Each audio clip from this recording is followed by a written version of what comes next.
And she's absolutely incredible. It's time for me now to leave the stage and let her take center stage where she will be entertaining us. And yes, I can't wait to hear Utaniwa.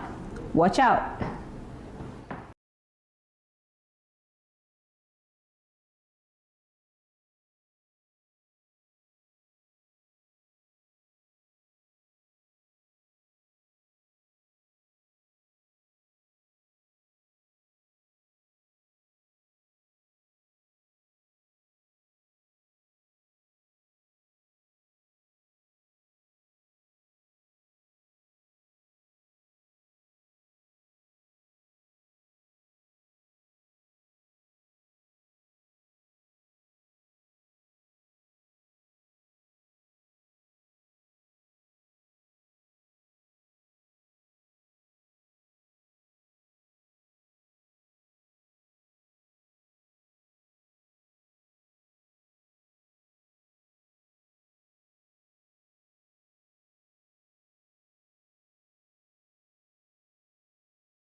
Let's not forget to adhere to the Ministry of Health's guidelines. Wash your hands, wear a mask, keep a social distance, and where possible, stay at home. Interact with me on social media with hashtag FriDATE on @TV47 and @Lucy Riley.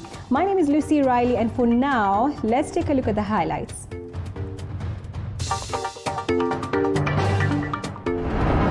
Just where are they? Government says the whereabouts of 140 people who tested COVID-19 positive but gave false details, yet to be established as 129 more people test positive for the dreaded virus. Flatten the curve first. Education Ministry rules out reopening of schools till numbers drop. Top leaders from the 4 western Kenyan counties meet. Is it a unity in the making or an elusive chase? Good evening and welcome to the broadcast. My name is Lucy Riley and my sign language interpreter for the evening is Anne Wairimu.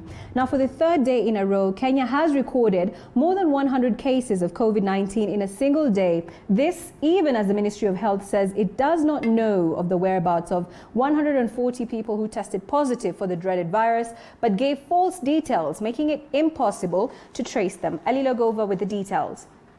Of the 3,871 samples tested in the last 24 hours, 127 more people tested positive for coronavirus. Nairobi leading the new infections with 76 new cases, followed by the coastal city of Mombasa, which has reported 19 cases. We have recorded another high of 127 positive cases out of 3,831 samples tested. We therefore now have confirmed 1,745 positives in the country. The cumulative tests conducted so far tally to 74,003 tests, and all except of today's positive cases are Kenyans. These cases are spread as follows. In Nairobi we have 76, in Mombasa 19, in Busia 16, Uasin Gishu 8, Kiambu 2, Kajiado 5, Isiolo 1. Health CAS Mercy Mwangangi has announced 17 new recoveries with 4 more deaths. However, we are saddened again to report that today we have lost 4 more patients to this disease, and all of them are from Mombasa. And as we've previously emphasized numerous times, again, a similar situation has occurred out of these 4. They all have underlying conditions such as hypertension, diabetes, and asthma. And therefore, we do call on to all fellow Kenyans who may be having these underlying conditions to ensure that they are managing their conditions well and that they're taking their medications and maintaining healthy lifestyles. As of today, 1,745 cases have been confirmed in the country, with 671 already admitted in 37 hospitals across the nation. 438 people have fully recovered and discharged, with 62 deaths reported so far. 130 others have isolated themselves at home due to various reasons. The Ministry of Health raising concern over the whereabouts of 140 people who tested positive for coronavirus but gave fake details. The ministry saying these people pose a danger in the spread of the virus at a community level. The surge in numbers now a worry as the Ministry of Health urges Kenyans to adhere to the Ministry of Health guidelines. Eli Logova, TV47, Nairobi. Right, thank you very much for that story, Eli Logova. Now, Education Cabinet Secretary Professor George Magoha has ruled out the prospects of reopening schools before the flattening of the COVID-19 curve. The CS inciting that the health of the students matters more than exams. Our Education Matters reporter Andrin Kilemi now reports. The goal of this report was not to open or close schools. The goal was to ensure that our children remain safe whenever we decide to open the schools. Those were the sentiments of Education Cabinet Secretary Professor George Magoha on Friday while receiving an interim report from the 9-member Education Response Committee that was formed to plan and reorganize the education calendar. According to Magoha, the goal of the report was not to open schools, but to ensure that children remain safe whenever schools reopen. He said his ministry will ensure every child gets equal facilities and opportunities regardless of their economic background. For now, however, Magoha says children should remain home and safe. He has further urged parents to take it upon themselves to teach their children should the pandemic take a long time. Let us not take our children as a burden. So as the children remain at home, don't say they are not learning. They should be learning from their parents. And you don't just, learning does not mean learning mathematics. There's so much to learn in life. And it should start with the family. Additionally, Magoha has addressed the issue of private schools, whose learners appear to be more advantaged than their counterparts in the public schools, saying that parents should negotiate with the school heads to ensure learning continues. Make sure that you continue to pay for the services you are getting from them, so that they can keep the teachers in their positions. It will help the government manage better. Otherwise, what is going to happen is when the private schools collapse, it is government who is going to deal with them, because all those children will come to the public schools. It is now about 3 months since schools were closed, with over 18 million learners affected and education stakeholders openly differing. Even as the debate on the reopening of schools continues to gain momentum in the country, the Ministry of Education now says all schools will remain closed until the COVID-19 curve is flattened. Andrin Kilemi, TV47, Nairobi. Elsewhere, a day after some Luhya MPs were expelled from key communities in the National Assembly, a section of Luhya leaders have endorsed Kakamega Governor Wycliffe Oparanya, Devolution Cabinet Secretary Eugene Wamalwa, and COTU Secretary General Francis Atwoli to head the Luhya community negotiation in the BBI. Elizabeth Mutuku tells us more. In a meeting attended by over 30 MPs, senators and governors from the 4 western region counties, the leaders resolved to unite for a purpose ahead of the BBI showdown and 2022 elections. I think this is the first time we have realized almost every constituency in West Kenya represented. The meeting held at the Atwoli's home in Kajiado. The Luhya parliamentarians have appointed Kakamega Governor Wycliffe Oparanya, Devolution CS Eugene Wamalwa, and the Kotu boss to table the interest of the region at the negotiating table. That the community will be led by Governor Wycliffe Ambesa Oparanya, Cabinet Secretary Eugene Wamalwa, and Court Secretary General Francis Atwoli in negotiating with the national government for development and other communities in forming a new transformative Kenya that is all-inclusive. The community has identified a number of flagship projects that forms the necessary development agenda that will change the lives of our people. The leaders retaliated their support of the handshake between President Uhuru Kenyatta and Raila Odinga while presenting key concerns that they want adopted in the Building Bridges Initiative report. Hao ndio watatuongoza kule mbele kuhakikisha kwamba wameenda kunegotiate on our behalf. That the community will speak in one voice on all national matters and promote unity of purpose. 2, that the community supports the handshake, BBI, and effort by His Excellency the President Uhuru Muigai Kenyatta and NASA leader Right Honorable Raila Amolo Odinga in unifying our country, Kenya. The absence of some Luhya leaders from the meeting, dubbed as Unity Meeting, did not bother the leaders present, who insisted that the meeting brought together leaders from the region. Hapa tunaona vyama vingi, tuko na ODM, mimi ni ODM, tuko na ANC, tuko na Ford Kenya na wengine ambao wako independent, na tunawaweka wote pamoja. Tutazamii vyama, tutazamii wanatoka wapi, misingi yao ya kisiasa iko wapi.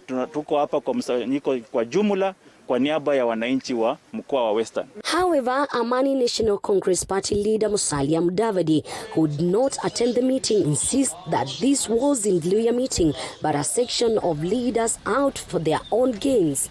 Hawange kuja kama kinara wao hajajua. So kwa hivyo labda tunamtarajia atakuja hivi karibuni, na pia kinara wa Ford Kenya atakuja hivi karibuni. Unaona viongozi hata Secretary General wa Ford Kenya Bwana Eseli yako hapa.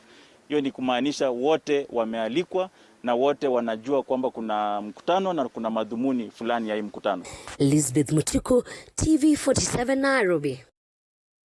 Right now, elsewhere, tonight a spot check by TV47 reveals that residents of Kibera, Nairobi's biggest informal settlement, are downplaying the Ministry of Health's guidelines. Now, some questioning the increase in numbers, others raising concern over the cost of masks. And as Zablon Mashaya reports, the ministry is voicing concern over the increasing COVID-19 cases in informal settlements.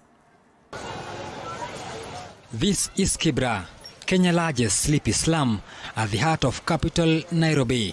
Kibra is among the areas the Ministry of Health has identified as COVID-19 hotspot. More than 50 cases have been reported from Kibra. The bulk of those numbers announced yesterday by the Ministry of Health. With the high population, Kibra is a ticking time bomb, and we sought out to find whether the residents adhere to the guidelines and measures put place by the Health Ministry. Half of the people who we saw wore masks. There's no social distancing here. People walk side by side with no less than a meter distance in between them. Even the boda boda riders have not put on masks. To some like Mama Omondi who sell fish, it is the cost of masks that is a headache. She has one for herself, but she can't afford a mask for her 10 children.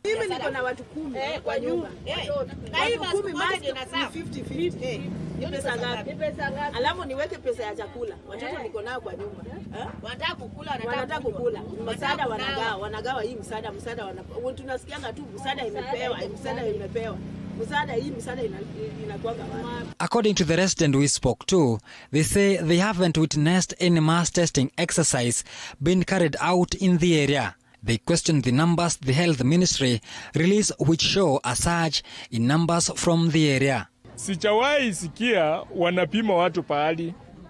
Pahali ninakaa, mimi nasunguka Kibera karibu kila siku. Sijawahi sikia jirani yangu ameugua, amepimwa, amepatikana yeye ako positive. Lakini tunasoma tu kwa screen. Sasa hizi figures yani wanatumia kriteria gani? It is not everyone here who knows about COVID-19. The glaring lack of awareness could be indicative of how less serious people take the deadly disease in Kibra. Lakini siamini kama kuna corona Kibira. Jili kama ningekuwa nimesikia hata jirani yangu ama mtu yoyote mwenye mimi najua amepata, lakini sijaisikia mtu yoyote mwenye amepata, mwenye tunajuana ama mtu wa area. Unacheki? Hiyo mimi naona tu ni vako gava inatumia. Zablon Masharia, TV47, Nairobi. Right, now moving on, more than 300 people have turned out for the ongoing COVID-19 target mass testing ongoing in Mathare constituency, Nairobi County. Most people were, however, afraid of the sample taking process. Mathare has so far recorded more than 30 COVID-19 cases and has been identified as a hotspot, owing to the large population in this small area. Lydia Gashomo reports. They are seated at least a meter apart. They have forms and ready to take a COVID-19 test. Surprisingly, majority of these people are children who turned up on their own. Some here feel the large population makes it difficult to curb the spread of the virus. They live in numbers in small houses. Niko kwenye mstari wa kuja kupimwa, nimesikia wengi wakizungumzia kwamba wengine wanajiuliza kuna haja gani mtu kupimwa, na makazi ni yale, wengi wao wanatoka katika hizi mitaa duni ambazo watu wanaishi kwa pamoja, wanashiriki kama washrooms na vitu kadhaa wanatumia pamoja. So swali ni kwamba leo apimwe awe yuko mzima, kesho itakuwaje? According to Richard Oluoch, the awareness levels of COVID-19 in the area is low, making hence the testing apathy. Ile information ambayo iko kule nje, ambayo sio ile ambayo inapatia watu ile moyo wa kutaka kujijua. Kuna watu wana ile information ambayo haisaidii. Nyingi information ni ile inawazuia wao kuja. Some who were tested here says they took the test to avail a certificate to show they are COVID-19 free.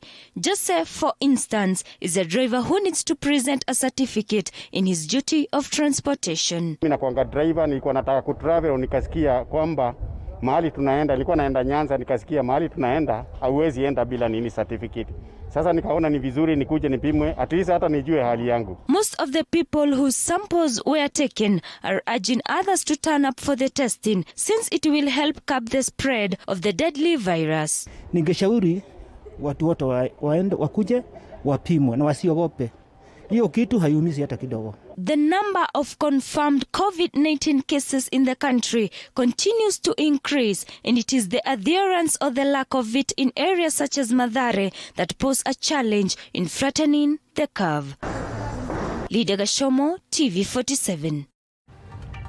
All right, thank you very much for that. That was Lydia Gashomo, and it's time for me to take a short break. But before I do, just after the break, I will be joined by a gentleman in the filmmaking industry, and I just want to introduce them to you real quick right now. I've got Nick Wambugu, who is a director, producer, and drone pilot, of course, award-winning, right here from Nairobi. I've also got Travis Jacobs, all the way from Hollywood. He's a director of photography and cinematographer in Los Angeles, and I've got Wali Sheikh, who is all the way in Pakistan, and he's also a director and filmmaker. These gentlemen will be joining me right after the break, so you definitely don't want to miss as we get a global perspective about filmmaking amidst COVID-19. Do stay with me.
Welcome back, and thank you so much for choosing to stay with me right here on TV47.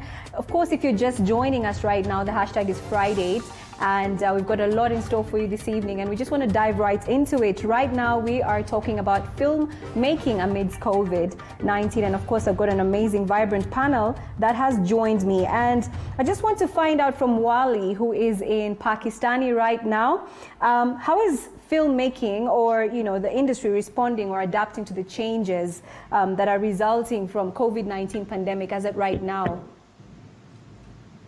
Yeah, thank you for having me in your show, first of all. It's a great chance to talk about filmmaking on your platform. I think filmmaking in all over the world is one of those fields that always goes on. It doesn't have to stop because of any reason, but COVID-19, it has affected everything, so does filmmaking.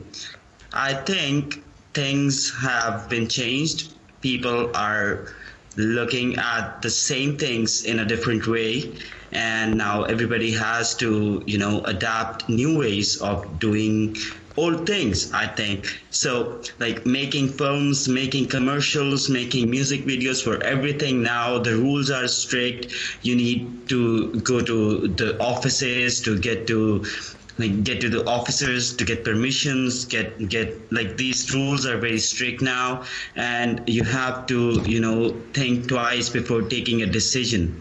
Things are like in a different way now, and everybody's under pressure because of it, and you have to you have to convince your clients for certain risks that you have to take during this pandemic, and obviously you have to take some special care of every person on set, and you have to take care of their health. You have to look after the facilities that you are providing them on a set.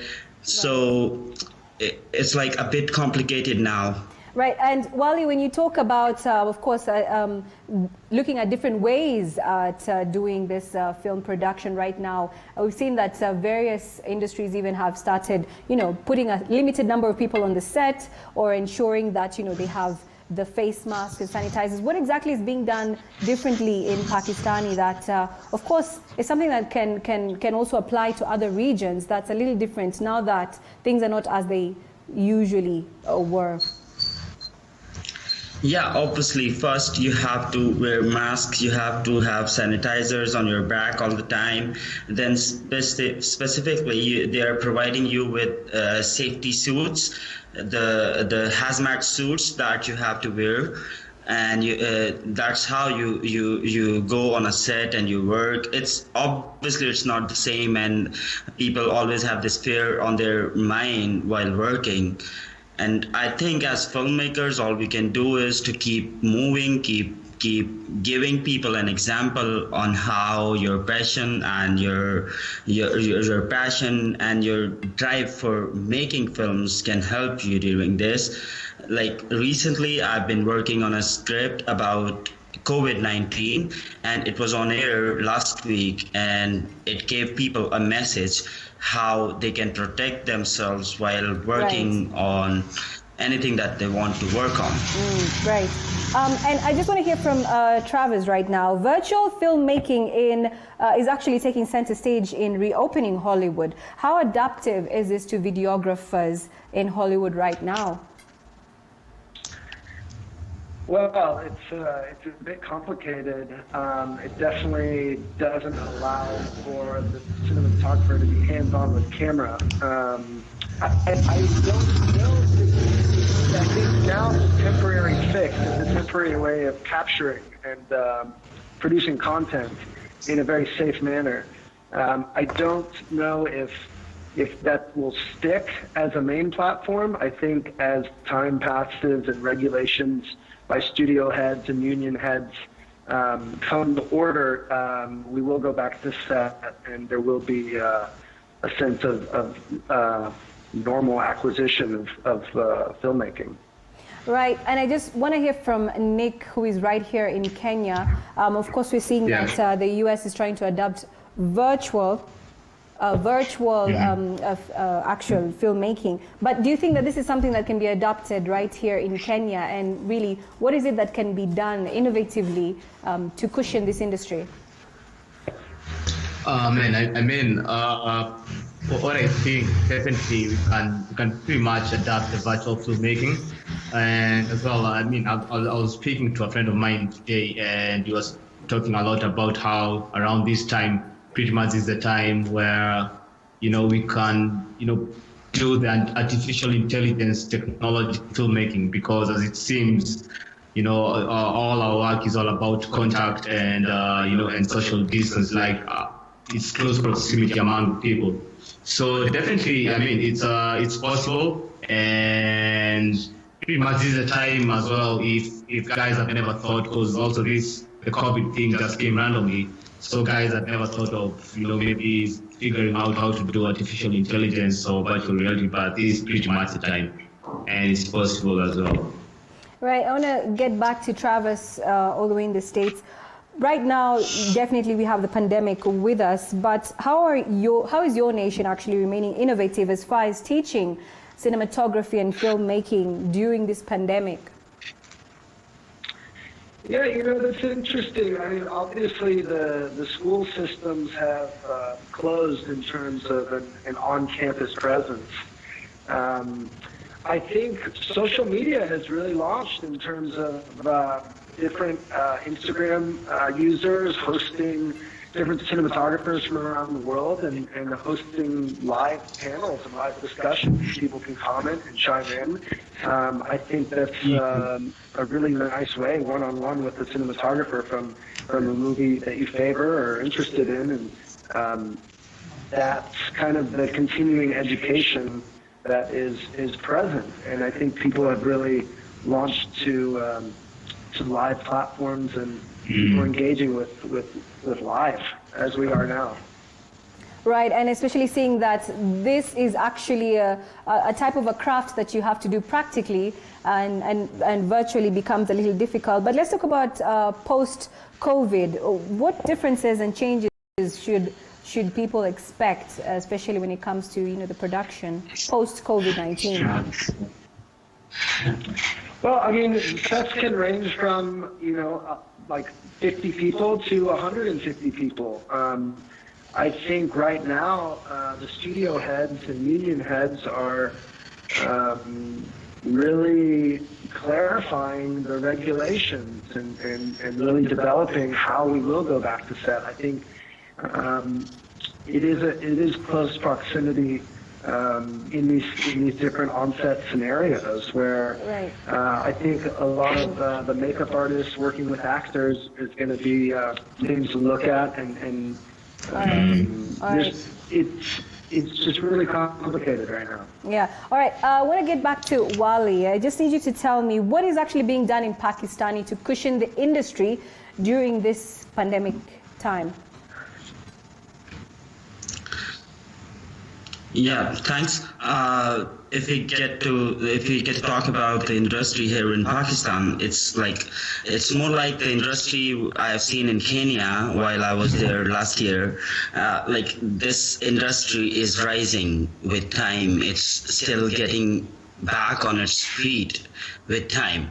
So you can say this situation is a kind of test for the filmmakers living in Pakistan, because the situation is, if we talk about it, the situation is like you're going for making films at risk. So the people who are already in the industry, they are trying to help people by giving positive messages. They are trying to help their fellow filmmakers by giving them ideas about, there are films, there are competitions that are they're giving themes about making films at home. Recently I was making a film about the theme Homebound. I made a film with 2 kids who live in my neighborhood. So I shot most of the film at my house. house and my neighbor's rooftop. So I didn't have to go outside. I had to do it inside the house. And that's how the industry is helping filmmakers get to make films while staying home and staying safe. All right. I'd like to hear now from Nick. In Kenya, of course, the government gave out some money to cushion artists and musicians. Do you believe that filmmakers should be included as well in this package? Yeah, definitely. I believe filmmakers should be included because, of course, they're part of artists. And even as a whole, when I look generally, like, all artists, filmmakers are pretty much one of the art form of arts that has been affected heavily by the COVID, by the whole pandemic thing. So definitely I believe filmmakers at this point, they are one of the guys who are really affected and struggling as a result of the pandemic. Right. Maybe just now to get that take from both Travis and Wally, what can Kenya learn from international or a global perspective that other nations are doing? What exactly can a young nation and one that's actually growing like Kenya learn and implement? Perhaps I can start with Travis. Well, learning from the pandemic as far as the film industry, I think filmmakers, from any country, from all over the world, need to be adaptive and very much ready to capture in a safe environment, in a safe way, making your colleagues feel safe. But filmmakers are definitely adventurers, and we want to take risks, but we also want to stay safe. So I think it's being bold and staying safe that's gonna be the next step. Right. Okay. And Wally, from you? Yeah, I think I've seen Kenya very closely. I've been living there for 5 months last year.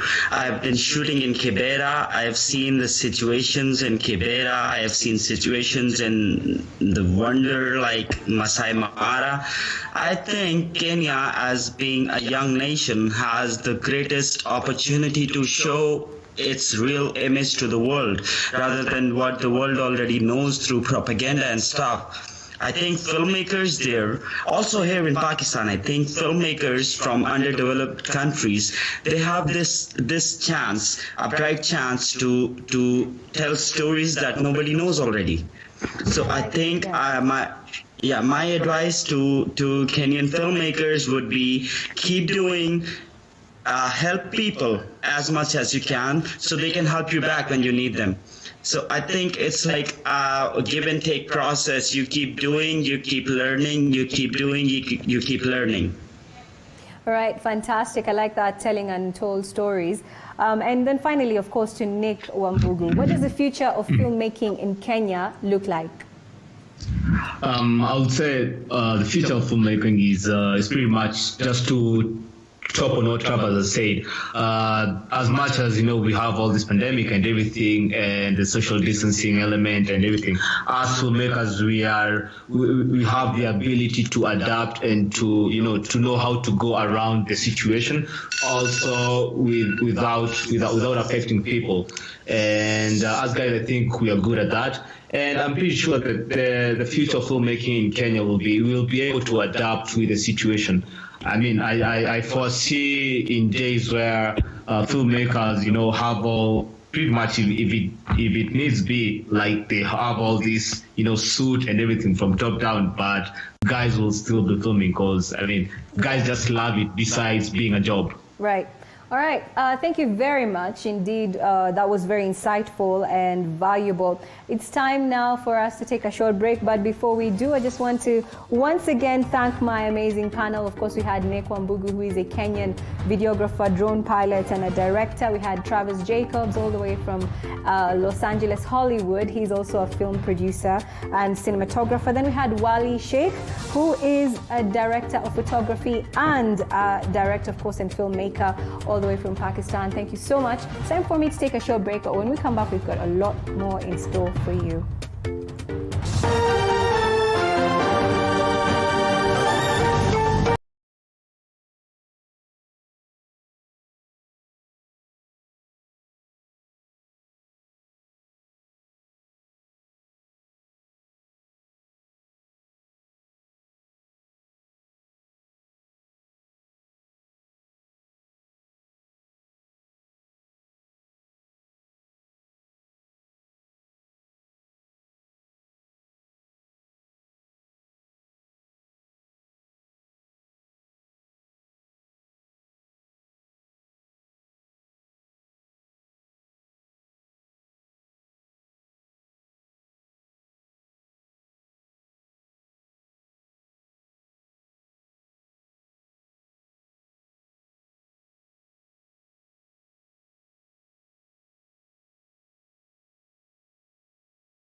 Welcome back and welcome to your favorite segment where we have a date with a couple. And tonight we have Anthony Ndiema and of course his lovely wife, Neno. And Karibuni Sana, how are you doing this evening? How are you? We're good. Amazing. How is COVID-19 taking you guys?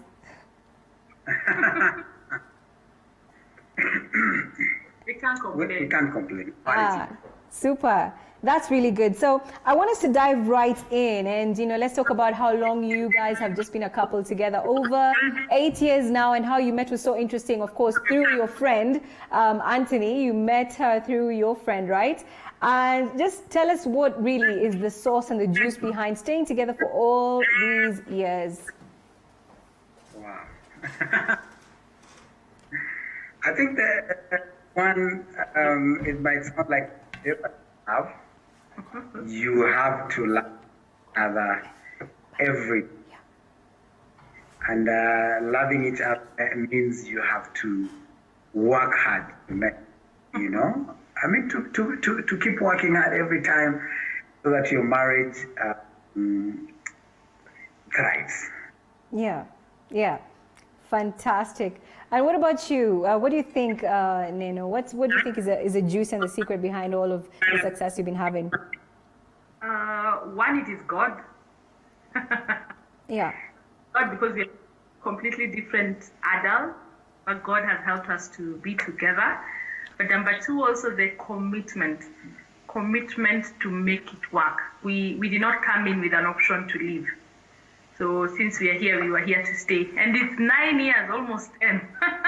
Fantastic. Absolutely amazing. I mean, talking about commitment, we find that, a lot of celebrity couples are very inconsistent and somewhat difficult to have and sustain right here in Kenya. Of course, we've seen that there are very few marriages, successful marriages, and of course, not to mention any name. Where do you think the problem is? Where does the problem lie? I think the problem is deciding that your private life, right, and very important, your private life private, and whatever you two agree and do at home, I think that should be clearly different from you out there. As much as being out there, you're sold. You're supposed to be a book that is supposed to be read, but just be private and do what you need to do at home and do it well. Right. Yeah. Do you agree with that, Neno? Yeah. Okay, first, we are not a celebrity couple, so... Oh, of course you are. They say, but we also hear. We hear that they say my husband is a celebrity.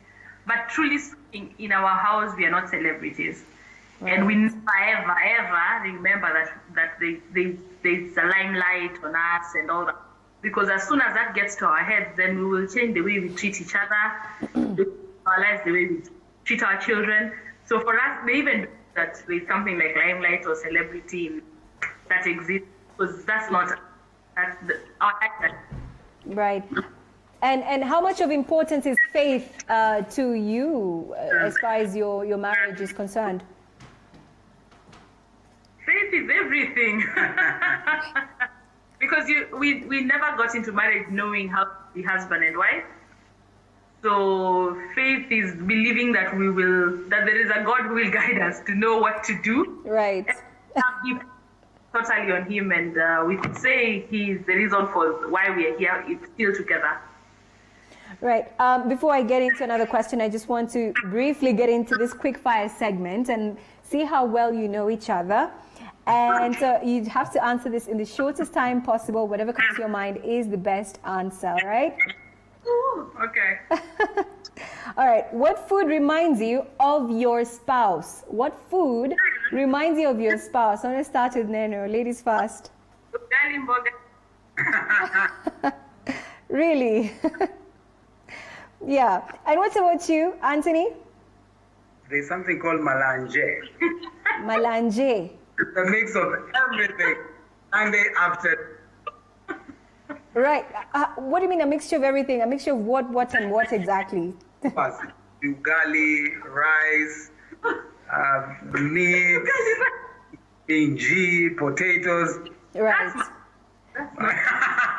Okay, all right, fantastic. Next question. What is your favorite memory of dating each other? What is your favorite and most fondest memory of dating each other? Real quick, starts with ladies, of course. Neno? The day I said yes, I think that's my most memorable, because I remember I said yes, we both fell asleep in a very old Nissan Sunny. Right, yeah. And what about you, Anthony? Is it the same? Is it a different one? Amazing time. Because she said yes. Awesome. And maybe finally, how can couples balance their love life and being famous? How do you think couples can actually balance that? Anthony, maybe I can hear from you. All right. I just, like I mentioned, allow partner to be who they're supposed to be out there, right? And they work the way that. But when they come home, let them be a father, let them be a husband. They should be, real when they're at home, even with the children. Let them be a parent and a wife, or a husband, or rather, vice. I think that's important. Yeah. All right. Fantastic. Thank you so much. Indeed, that was very insightful. And it's always a pleasure. We always love the celebrity couple because, just watching the two get into this bubble is always so infectious. Right now, it's time for me to take a short break. But of course, thank you once again for joining me. And right after the break, we'll be coming back with Barack Jacuzzi. Y'all know him as Mo Juice, and I cannot wait to just have a fun conversation with him and of course, start the weekend and kick it off on an all-time high. So don't touch that dial. We'll be right back.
Welcome back, ladies and gentlemen, and of course, this is FriDATE, just in case you're joining me right now. We've been having a ton of fun, and of course, it's time now to talk to an amazing ball of energy, and his name is Barack Jacuzzi.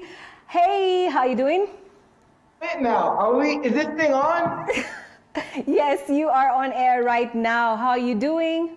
I'm good, is this a picture or a video? Yeah, it's a video, but of course, you won't be able to see me right now, but you are on air.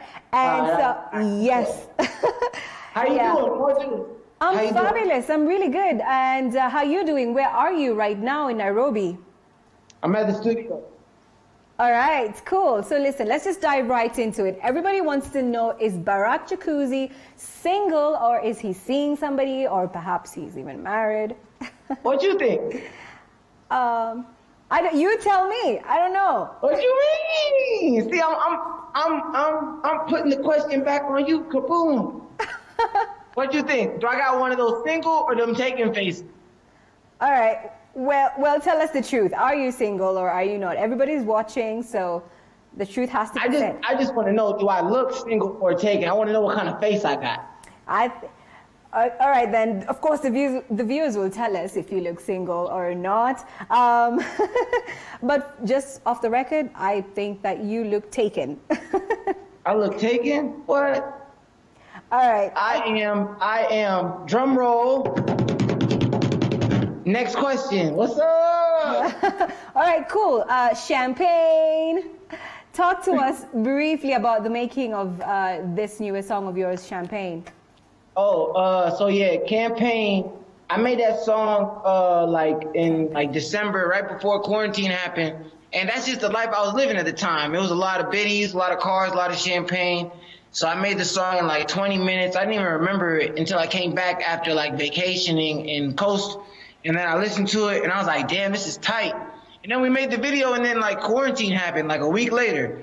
And then we just kept it for like a little bit just to see how the world works. And then we just said, let's drop it. And then that was that. Yeah. So it was just a moment of inspiration. You know what I mean? Yeah, Campaign, right. And everybody, of course, really enjoys listening to that. But everybody talks about your accent, right? Some people say... My accent, yeah. Yeah. So what's the weirdest thing people have told you about it? And really, do you think you would be who you are, Barack Jacuzzi, without it? What? Well, I guess the weirdest thing I've heard about my accent is maybe that it's not real. But yeah, hell yeah. If I wasn't Barack Jacuzzi with this accent, if I was like a Barack Jacuzzi who had a different kind of accent, I'd still be just as cocoed up and charismatic and charming and talented as I am today. I just have a different accent attached to it. You feel me? Yeah. All right. Well, it's just one more question on this accents. What other accent can you do an Indian accent? Indian? Yeah, let me try. Say, Lucy, thank you. Very interesting. All right. So you can say that, I am with Lucy Riley on FriDATE in an Indian accent. My name is Barack Jacuzzi, and I'm with Lucy O'Reilly on Friday night. Fabulous. Okay, bar for bar. That was pretty good, though. That was really good. That was really good. I'd give you a medal for that. Let's talk about bar for bar. Is it still even on? What's your plan for it? The rap battle that you started. Yeah, the Rap Battle League, bar for bar. Good question. So yeah, bar for bar. I did that for like a year, maybe a year and a half, and it was dope. We made a lot of dope rappers. We saw a lot of new talent. But right now, it's not. Obviously because we can't link up in real places. In real life or whatever. But when the world goes back to normal, we're gonna definitely bring it back. We had plans of bringing it back, but then this whole Corona thing happened. But when the world gets back to moving and grooving, we're gonna definitely make bar for bar shake. So all my young rappers out there, hit me up on Instagram. Let me know where you at with it, cause it's definitely gonna be back. And last time we gave out 150,000 shillings courtesy of my boys at Tuborg. So who knows how much we're gonna give out at the next bar for bar competition. So y'all be on the lookout. Fantastic, really, really commendable. So give us top of your head a rap for 30 seconds, something that maybe you can come up with right now. Real quick, real short. Let's hear you.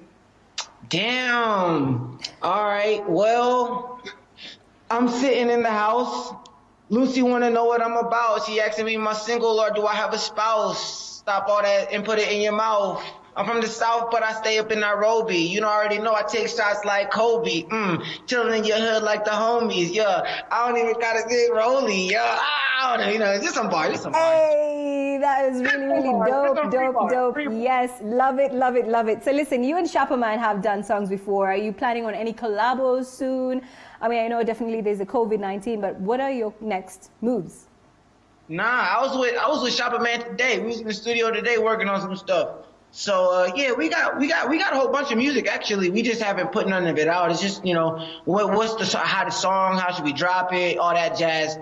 But yeah, we got music and we're gonna definitely put it out. But he got some new music that's coming out right now. He's got a new tape on the way. Y'all should be on the lookout for that.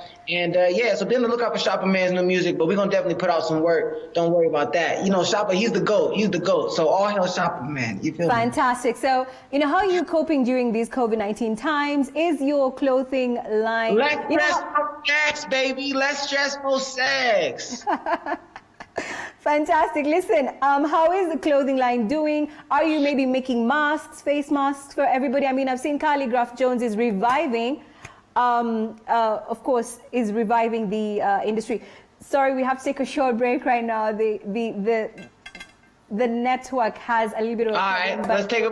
But as we connect Barack Jacuzzi back, of course, we know him to be very vibrant and in the hip-hop industry.